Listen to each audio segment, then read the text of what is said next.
दशावतार भाग 3 वराह अवतार। यदा यदा हि धर्मस्य ग्लानिर्भवति भारत अभ्युत्थानमधर्मस्य तदात्मानं सृजाम्यहम्। हिंदू धर्मात श्रीहरी विष्णूंना सृष्टीपालन करणारे मानले गेले आहे। धर्माच्या रक्षणासाठी हिंदू ग्रंथ भागवत पुराणानुसार सतयुग ते कलियुगापर्यंत श्रीहरी विष्णूंनी 24 अवतार घेतले आहे। त्यामधील 10 प्रमुख अवतार दशावतार स्वरूपात प्रसिद्ध आहेत। दशावताराच्या या पर्वात आपण श्रीहरी विष्णूंच्या याच 10 अवतारांच्या संपूर्ण कथा अनुक्रमे वेगवेगळ्या 10 भागांमध्ये पाहणार आहोत। सर्व कथा पाहण्यासाठी चॅनेलला सबस्क्राइब करा आणि नवीन व्हिडिओचे नोटिफिकेशन मिळवण्यासाठी बेल आयकॉन प्रेस करा। सुरू करूया आजची कथा। श्रीहरी विष्णूंच्या वराह अवताराची संपूर्ण कथा। प्रिय भक्तांनो, श्रीहरी विष्णूंच्या दशावताराच्या या पर्वात आपण आज त्यांच्या वराह अवतार या अवताराबद्दलची कथा पाहणार आहोत। भूलोकांवरील असंख्य जीव जंतू सोडून अखेर भगवान श्रीहरी विष्णूंनी एका वराहाच्या स्वरूपात का अवतारित झाले, चला पाहूया ही रोचक कथा। पौराणिक कथेनुसार भगवान श्रीहरी विष्णूंच्या वैकुंठधामाच्या द्वारावर 2 द्वारपाल होते, जय आणि विजय। ते दोघेही श्रीहरी विष्णूंचे निस्सीम भक्त होते। ते नेहमी भगवान श्रीहरी विष्णूंच्या सेवेत मग्न राहत असत। एक दिवस श्रीहरी विष्णू विश्राम करण्यासाठी गेलेले असताना ब्रह्मदेवांच्या विचारातून उत्पत्ती झालेले त्यांचे 4 पुत्र सनक, सनंदन, सनातन आणि सनतकुमार हे श्रीहरी विष्णूंच्या दर्शनमात्र हेतूने विकुंठावर अवतरले। ब्रह्मदेवांच्या ह्या 4ही पुत्रांनी कठोर तपश्चर्या करून देवलोकांमध्ये एक विशिष्ट स्थान प्राप्त केले होते। जेव्हा ते श्रीहरी विष्णूंच्या दर्शनासाठी आत जाऊ लागले तेव्हा द्वारावर उपस्थित द्वारपाल जय आणि विजय यांनी त्यांना आत जाण्यापासून अडवले। तेव्हा क्रोधित झालेल्या 4ही कुमारांनी जय आणि विजयला श्राप दिला की ते त्यांचे इथून पुढील जीवन व्यतीत करण्यासाठी देवलोक सोडून पृथ्वीलोकावर जातील व पृथ्वीलोकावर त्यांचा जन्म राक्षस योनीतच होईल। तेव्हा जय आणि विजय अत्यंत दुःखी झाले। दोघेही श्रीहरी विष्णूंना शरण गेले, त्यांना आपली व्यथा सांगितली।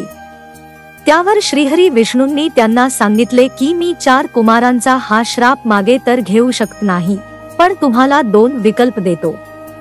एकतर तुम्ही पृथ्वी लोकावरील तुमचे 7 जन्म माझे भक्त म्हणून जन्म घ्याल, किंवा एकतर 3 जन्म माझ्याशी वैरत्व घेऊन जन्म घ्याल। त्यावर लवकरात लवकर श्रापमुक्त होऊन पुन्हा श्रीहरी विष्णूंच्या सेवेत रुजू होण्याच्या हेतूने जय आणि विजयनी दुसरा विकल्प स्वीकारला। त्यांची ही भक्ती पाहून श्रीहरी विष्णूंनी त्यांचा संहार करण्याचे त्यांना वचन दिले आणि अशा प्रकारे जय आणि विजय यांचा पृथ्वीतलावर दक्षपुत्री दिती हिच्यापोटी दैत्यरूपी जन्म झाला। हे दोन्ही मायावी पुत्र अवघ्या काही क्षणातच मोठे झाले। त्यांचे शरीर वज्रासमान कठोर आणि पहाडासमान धिप्पाड झाले। हे 2 पुत्र म्हणजेच हिरण्याक्ष व हिरण्यकश्यप होय। या दोघाही भावांना या सृष्टीवर अजर अमर होऊन राहायचे होते, म्हणून त्यांनी ब्रह्मदेवांची कठोर तपश्चर्या केली। त्यांच्या ह्या तपश्चर्येवर ब्रह्मदेव प्रसन्न झाले व त्यांच्या समोर प्रकट झाले। त्यांनी हिरण्याक्ष व हिरण्यकश्यपला त्यांचा इच्छित वर मागण्याची आज्ञा दिली। त्यावर हिरण्याक्षने ब्रह्मदेवांकडे असे वरदान मागितले की त्यांना कोणीही देवीदेवता, मनुष्य अतः प्राणी मारू शकला नाही पाहिजे। ते कोणत्याही युद्धात परास्त नाही झाले पाहिजे। त्यावर तथास्तु म्हणत ब्रह्मदेवांनी त्या दोघांना त्यांचे इच्छित वरदान बहाल केले व तिथून निघून गेले। ब्रह्मदेवांकडून मिळालेल्या त्या वरदानामुळे हिरण्याक्ष अतिशय उदंड आणि अहंकारी झाला। त्याने सर्वत्र हाहाकार माजवला। तो 3ही लोकांवर राज्य करण्याच्या उद्देशाने बाहेर पडला। त्याने इंद्रलोकावर आक्रमण करून तिथे आपले अधिपत्य स्थापित केले। त्याने संपूर्ण भूतलावर अत्याचार करून भूदेवी पृथ्वीचे अपहरण केले व तिला रसातळात नेऊन लपविले। त्यानंतर हिरण्याक्षने युद्धासाठी वरुणदेवांना ललकारले। वरुणदेव त्याच्या समोर प्रकट झाले व त्याला सृजनशीलतेने बोलले की तुझ्यासारख्या बलाढ्य आणि अपराजित योद्ध्याशी युद्ध करण्यासाठी मी योग्य नाहीये। तू स्वतः भलेही महान आणि शूरवीर योद्धा असशील, पण श्रीहरी विष्णूंपेक्षा श्रेष्ठ या तिन्ही लोकांमध्ये कोणीही नाही. तू त्यांनाच युद्धासाठी ललकार. तसेही त्यांनी तुझ्यासोबत युद्धाची तयारी सुरूही केली आहे. सध्या तू भूदेवीला जिथे अपहरित करून ठेवले आहेस तिथून तिला बाहेर काढण्यासाठी श्रीहरी विष्णू गेले आहेत. यावर क्रोधित झालेला हिरण्याक्ष रसातळापाशी गेला. त्याने पाहिले की एक वराह भूदेवी पृथ्वीला त्याच्या दातांमध्ये अडकवून रसातळाबाहेर घेऊन जात आहे. त्यावर क्रोधित हिरण्याक्ष त्या वराहाला असभ्य भाषेत बोलू लागला व त्याला रोखण्याचा प्रयत्न करू लागला. पण त्या वराहावर हिरण्याक्षच्या बोलण्याचा काहीही फरक पडला नाही. त्याने भूदेवीला रसातळाबाहेर काढण्याचे आपले कार्य चालूच ठेवले. मागून येणाऱ्या हिरण्याक्षचा वराहरूपी श्रीहरी विष्णूंना क्रोध आला तर होता, पण भूदेवीला तिथे सोडून युद्ध करणे त्यांना उचित वाटले नाही. म्हणून सर्वप्रथम भूदेवीला बाहेर काढण्याचे कार्य त्यांनी पूर्ण करायचे ठरवले. अखेर श्रीहरी नारायण आपल्या वराह रूपात आपल्या दातांमध्ये अडकवून भूदेवीला रसातळाबाहेर घेऊन आले आणि तिला तिच्या योग्य जागी ब्रह्मांडात विस्थापित केले. क्रोधित झालेला हिरण्याक्ष तिथे आला आणि त्याने वराहावर आपल्या हातातील गद्धेने प्रहार केला.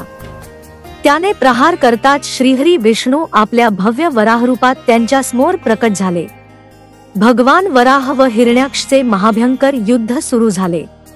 अहंकारी हिरण्याक्ष माघार घ्यायला तयार नव्हता.